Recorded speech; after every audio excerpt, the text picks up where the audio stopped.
You're my princess. You're so cute and kind, and I love that way. Pero I'm here to explain. This is not a. It's not like a love letter. It's only an explanation of what I truly was. You know, I just want to remind you to explain everything. Kung paano ako magmahal. Ganito kasi, pakinggan mong mabuti. Just please listen very carefully because this is only happened by now. And there's no next. There's no next. Okay? Hindi na ito mangyayari sa susunod. Isang beses ko lang ito gagawin sa buhay na ipapaliwanag ko sa isang babae ang pagmamahal ko. And you are the first, only girl that I want to I want to explain everything. You know, ganito kasi, ang iniisip ko lang sa buhay, kasi ang nangyari noon, nung nakita kita sa simbahan, kailangan ko tumbilisan kasi Paul stories na ako. Kaya, pasensya ka nung kung bibilisan ko ang pagsasala. Kaya, pakinggan mo lang mabuti. Nung nakita kita sa simbahan noon, nung bata pa ako, nung umatin ka ng flower girl, ang sinabi ko noon, una pa lang kitang nakita, buong puso na yung my heart felt, all my heart felt. Sabi ko noon, siya na talaga yung sabi ng puso ko. Sabi ko, kahit balang araw malagaan ko siya. Yun yung hiniling ko sa Panginoon. Hindi ako humiling ng iba. Kahit pa nung lumipas na yung mga ilang taon noon, yun lang talaga yung hiniling ko. Ang iniisip ko noon, lahat ng pinakamabuting bagay ang iniisip ko. Lahat ng opsyon, iniisip ko na yan. At hanggang sa naintindihan ko yung, bata pa kasi ako, naiintindihan ko ng ibig sabihin ng salita ng Panginoon. Kaya, ganito ako magmahal. Umaasa ako sa Panginoon, hindi ako umaasa sa nagagawin ko yung ginagawa na kadalasan ng ginagawa ng mga tao, ganyan. Ang gusto kong gawin, yung sa pamamaraan ng Panginoon, mamahalin kita, nakasama ang Panginoon. Na ang inisip ko kasi, noon ko pa kasi nalaman na aalis ka na. Sinabi ng kapatid mo, pag natapos ka daw sa pag-aaral, nakatapos ka, tas doon na kayo titira, yun lang yung talagang iniyakan ko ang pag-alis mo. Hindi ko naman iniyakan na baka hindi ka na mag-iagad. Yan, hindi ko iniisip yan. Wala, 0%. Saksi ang Panginoon mismo, ang hinihiling ko lang sa Kanya na ingatan ka at ang kabuuhan ng iyong pamilya. Kasi pag may nangyaring or nagkasakit yung mga pamilya mo, ayaw kitang makitang malungkot. Yun lang yung gusto kong ibig sabihin. Kaya nga, let's talk confrontly, no? Ano ba yun sabihin? Basta, like, let's talk strictly na lang para masyadong malinaw. Ito kasi, hindi siya, inaalagaan ko si nanay na nagpapa-impress ako or para makuha yung lobo. Hindi ako ganun. Yun talaga ang totoo. Bata pa ako, sinabi ko na wala na akong ibang pinangarap sa buhay. Gusto ko lang maging alipin mo. Yun talaga yung pinakatotoo na nangyari. Kaya ganito ako ngayon. Wala akong pinangarap sa buhay. Kaya gusto ko nga noon pa naalagaan sila kasi para pagbalik mo magiging masaya ka kasi magiging malusog sila. Yun yung kaya nga inihiling ko sa Panginoon na ingatan ka at ang buong pamilya mo. Totoo talaga yun. Ikaw, bahala ka kung ayaw mo maniwala. Basta saksi mismo ang Panginoon na yun talaga yung hinihiling ko. Hindi minsan di ko hiniling na maging akin ka ganyan na gusto kong manligaw sa iyo. Hindi ako tulad ng iba na gusto kitang ligawan. Kaya huwag ka nang mag-isip ng kung meron ka mang naisip o basta ayaw kitang i-judge kung ano man yung naisip mo. Basta ang gusto ko lang masabi sa iyo at maunawaan mo kung paano ako magmahal. Hindi naman ibig sabihin na sinabi ko nga super love na love kita na gusto ko moving forward. Alam mo naman yun, di ba? Hindi naman ako na move na move closer, 'di ba? Minsan din naman ako nagmo-move, hindi hindi ko gustong move ng closer, 'di ba? Wala akong closure na ginawa, 'di ba? Gusto ko lang magbigay, ganyan. Sobrang saya ko na eh pag naibigay ko. Wala na akong ibang inisip noon, basta maibigay ko lang. Totoo talaga 'yan eh. Kasi basta pinangako ko na noon eh. Sabi ko nga noon, lahat ng bagay na kung anong meron ako ibibigay ko sa iyo. Gusto ko nga lahat ng pera ko mo ibigay ko sa iyo eh kasi prinsesa yung turing ko sa iyo para mamahalin kita. Gusto kasi kitang mahalin sa ibang paraan. Baka ito, meron kang meron kang isang prinsipe, ikaw yung prinsesa. Ako lang yung ang pinili ko lang, gusto ko lang talagang maging alipin. Yun lang yung goal ko sa buhay na maging butler mo na maalagaan kita, yun lang. Hindi ko na iniisip. Alam mo kasi hindi naman sa dinajudge ko kayo pero talagang kulang pa kayo. Mahina pa yung mahina pa ng kaunti yung pananaw niyo sa buhay kasi ako sobrang advance ko mag-isip. Ang iniisip ko kasi wala akong paki kung hindi kita makasama dito sa lupa. Ang gusto ko talaga mangyari, makita tayo sa langit. Gusto ko lang dagdagan yung katatagan mo sa buhay. Hindi ko iniisip na mahina ka, mahina kayo. Wala. Ito lang ay paliwanag ko. Kayo kung mayroon man akong nasabi na hindi uyon sa iyong damdamin, huwag niyo isipin kasi ayoko makasakit ng damdamin ng tao. Kaya nga hindi ako nagmahal, hindi ako pumapasok din sa ibang paraan ko sa paano ako magmahal. Kaya nga, kasi ako talaga yung totoo na tao. Totoo ako magmahal. Lagi kong iniisip yung mga kasalanan ko. Lagi kong iniiyakan lahat. Lalo na sa'yo pag naiisip kita.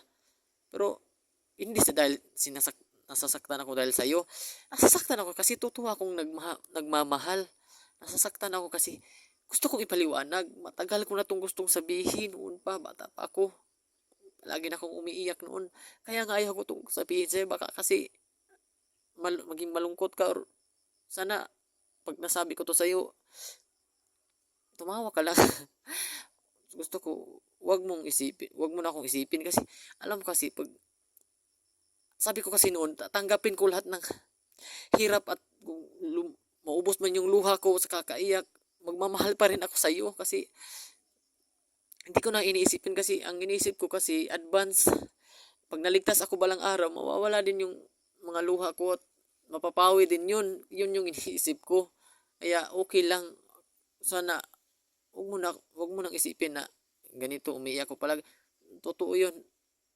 Kasi alam mo, kung alam mo lang, ilang beses na ako nagpakamatay. Yun yung pinagsisiyan ko sa buhay. Mali ako eh, nagkasala ako sa Panginoon. Pero babawi pa ako. Wala sa vocabulary ko yung magkajowa. Kasi ang goal ko sa buhay ay magmahal lang ng isa.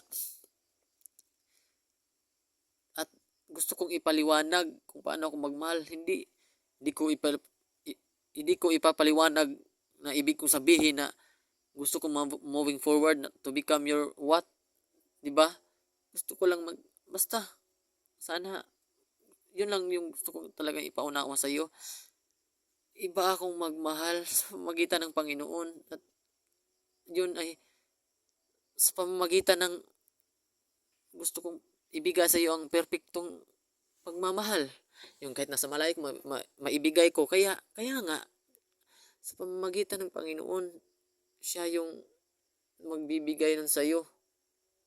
At ang goal ko sa buhay, unahin siya para may karapatan akong humiling na palagi kanyang ingatan at kabuuan ng yung pamilya. Kasi, but when it comes, bad happens to your family, you'll be sad, you know. So, gusto kitang palagi makitang masaya. Kaya gusto kitang doon sa langit makita kasi doon naman talaga magiging ganap yung kasiyahan sa buhay na ito eh. Kasi hindi naman to matatawag na buhay. Ito ay hiram. Ang totoong buhay ay yung buhay ka palagi. Yun yung totoong buhay talaga na masasabi mong buhay. Ito isang hiram lang. Hindi naman dito talaga yung, kaya nga may second death at second life. Kasi yun ang totoong buhay, yung second life. Alam mo, yun kasing naiisip ko. Kaya, alam mo, maikli lang ang buhay. Kaya, hindi ko na iniisip yan. Pero, hindi ko naman sinasabi na perfect ako. Na ganyan. Mas malaki nga yung kasalanan kong nagawa. Kaya nga, yun, lagi ko pinagsisiyan. Alam mo, palagi kong hinihiling sa Panginoon, nawala na akong silbi, nakunin na lang niya ako. Kasi, ano pang silbi ko? Lubos na yung pagkakasala ko. Alam mo, several times na akong nagpakamatay. Kaya, napakarami nun. Mahirap nang bilangin. Alam mo, bata pa lang ako, may senaryo na nga na hinahabilin na kita sa Panginoon. Akala ko hindi na ako aabot sa ganitong edad. Kasi, tinuruan ko na yung sarili ko dati na kayanin na umiyak na ako dati. Kasi ang iniisip ko dati, pinili kong maging alien or I mean, ma-ignored. Okay? So, di mo na kailangan. Kasi, nakadistansya lang yung gusto kong pagmamahal. Mamahalin kita sa, kasi yun naman talaga yung naisip ko. Yung nalaman ko na, yun ang pinakatakot ko nung nalaman ko na balang araw aalis ka. At ang iniisip ko kung paano ko ipapadala yung buong pusong totoong pagmamahal. A perfect love I want to give for you. You know? Kaya yun, yung talagang totoong nangyari.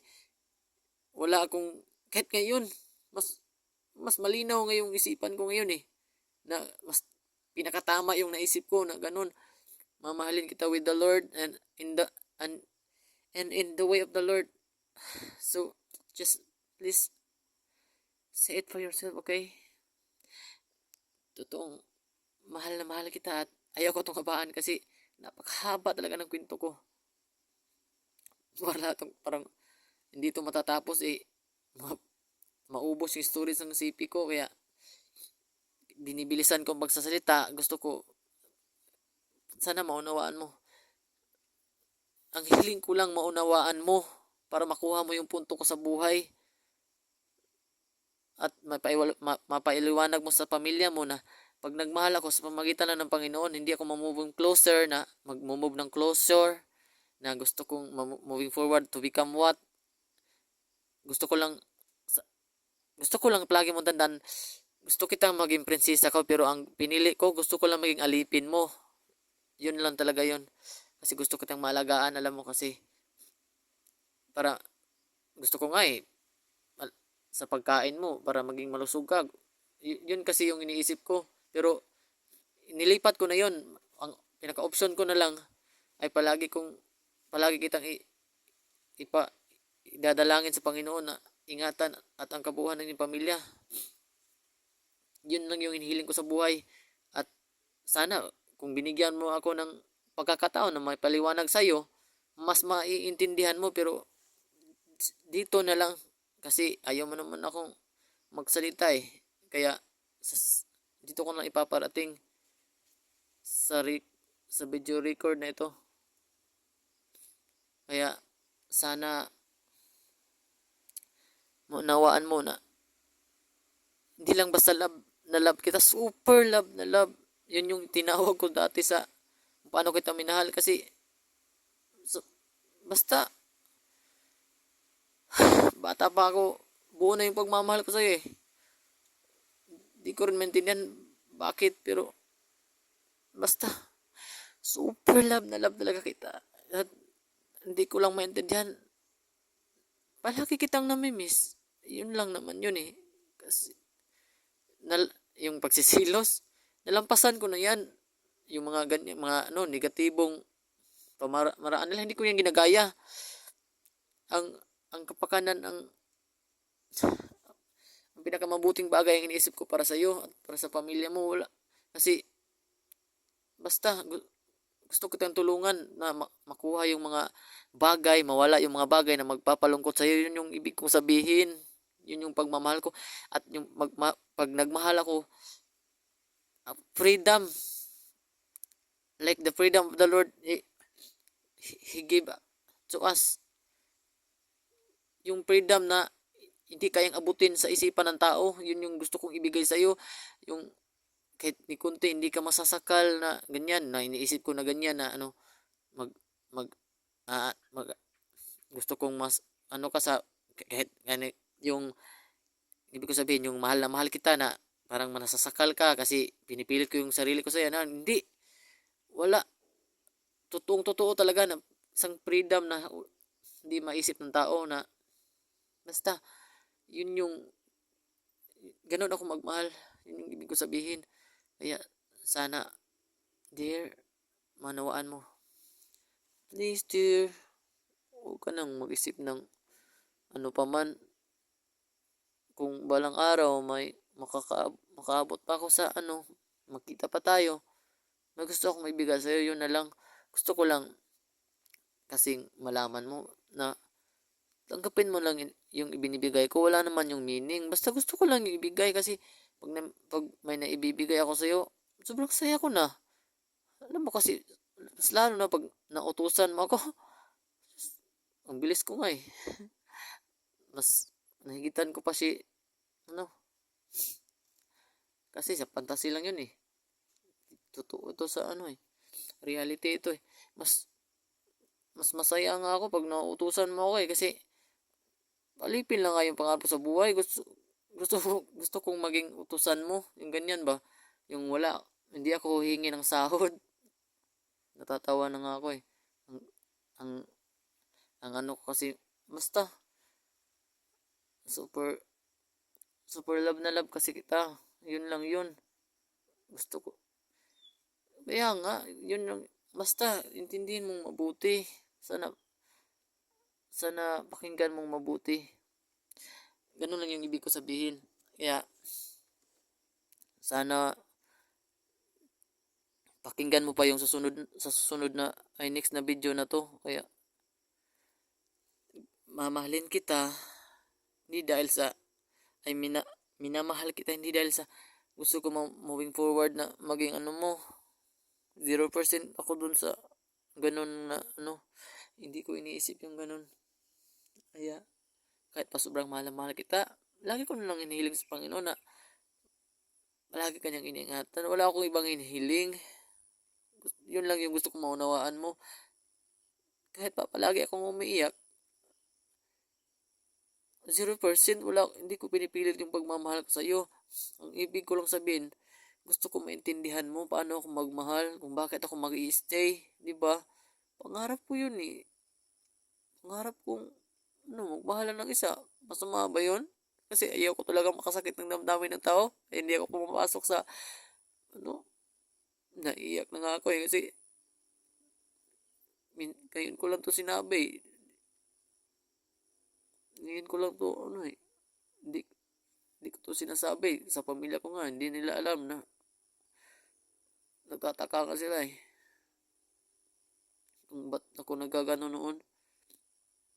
Gusto ko lang, kaya nga ako simple lang. Gusto ko lang mamuhay ng simple kasi ayaw ko na makita nila ako na ano, gusto kong simple lang ako kasi para hindi ako magustuhan ng iba. Pero para walang makagusto sa akin. Kaya sinadya ko talaga itong maging simple lang. Wala ako yung pinangarap sa buhay. Gusto ko lang maging alipin mo. Ewan ko ba? Kasalanan ko ba to? Totoo ako magmahal? Hindi naman, di ba? Kaya, tandaan mo lang kasi palagi. Kung may ibibigay man ako, may gagawin akong hakbang, hindi yon dahil nagpapa-impress ako niyan na nagpapasikat na gusto ko makuha yung loob mo. Ang gusto kong isipin mo, noon pa, ginusto ko na to eh, na maging alipin mo, na maging utusan, na tulungan ka at ang pamilya mo, na sa mga gawain, sa ano, gusto ko maging alipin mo sa bahay, yun. Kahit walang sahod, basta makita lang kita, yun man kasi yung ibig sabihin ko. Kasi, hindi ko rin alam eh, bakit ba? Basta gusto kitang nakikita. Masama ba yun? Ayoko namang lumapit. Sana eh, kasi natatakot ako sa'yo eh. Kasi, Iwan ko, hindi ko rin alam. Basta, hindi naman ibig sabihin nun na gusto kitang makita dahil gusto kitang juwain. Kung naman ganyan. Basta dear, ang isipin mo lang kasi, super love lang kita at gusto kitang mahalin sa ibang paraan. Yung may, yung may prinsipi ka at ikaw yung prinsesa. Ako lang ay gusto ko lang maging alipin. Yun lang yung ibig mong sabihin. Gusto ko maging support ba? Sa lahat ng sandali ng buhay mo. Gusto ko maging butler, alipin. Kasi gusto ko masigurado na makita na magiging masaya ka sa buhay na ito. Pero inilipat ko na yung ganun. May option ako marami akong option eh. Yun yung pinakatama yung inoption ko eh. Yung mamahalin kita sa pagitan ng Panginoon at sa paraan niya. Kung paano siya magmahal, kung gaano siya katapat magmahal, katapatan kasi yung gusto ko kasi maging tapat eh, tapat sa pangako, magmahal ng isa at ibigay ang buong pusong pagmamahal sa babaeng mamahalin ko at kung paano ko siya minahal, ganun din sa pamilya niya kasi